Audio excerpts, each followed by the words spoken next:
जात की है? पठान। पठान एक मुसलमान है जी दोस्तों, ये मुसलमान है पठान। ते बड़े लोग की आंदे ने पठान मुसलमान नहीं होते, ये पठान मुसलमान है। की करना है? की करना? अच्छा जी, फिर इन्हें सेट किया खराब हो गया जिंदी वजह से पैसे नहीं बनाया। ठीक है, खराब हो गया। ओ चाचू जान पता नहीं कितने वो ना वो घर पे भाग गया। ओ तेरी ओए ओ किधे पानी साथ कितने ही था ए पाले बैल से पानी गिर दिया। चलो कोई बात नहीं, ठीक हो गया। देखिए बंदा खरबाजी मारदा हाँ मार।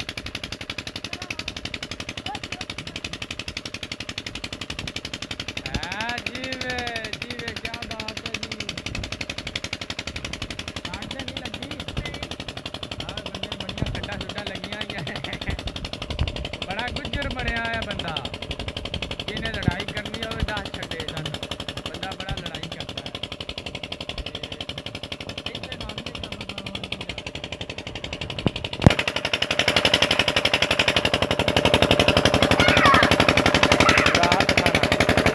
पठाना तेरी है। मैं जरा है ना तू कौन है, तेरा नाम की है?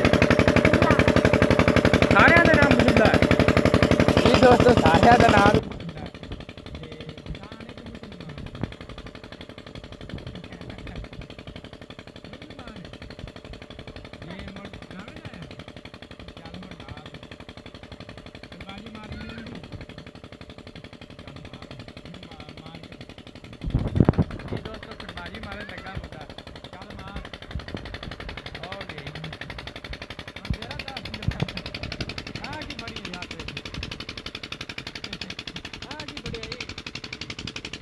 बड़ी हुई है। तेरा नाम की है? शमीउल्ला जी दोस्तों, इसका नाम है शमीउल्ला। नहीं ते कहन की दुआ है? हाँ जी ओ इंदा घर है ते तू आया नाले ना है वो तो कोई फिर आला। अच्छा याद रहा ते तू और मार के साल दोस्त मार के साल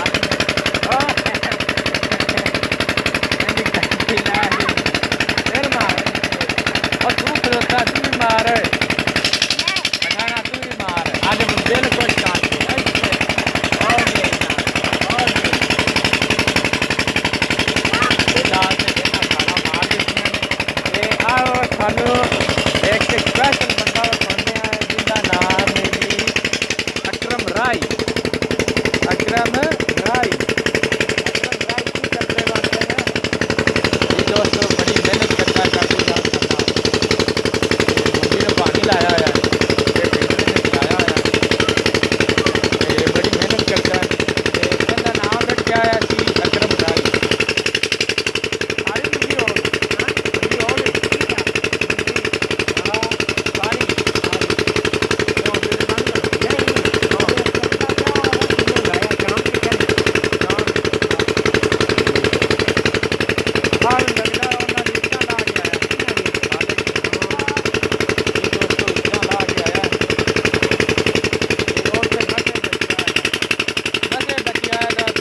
ਸਾਰੀ ਰੇਤ ਲੱਗ ਗਈ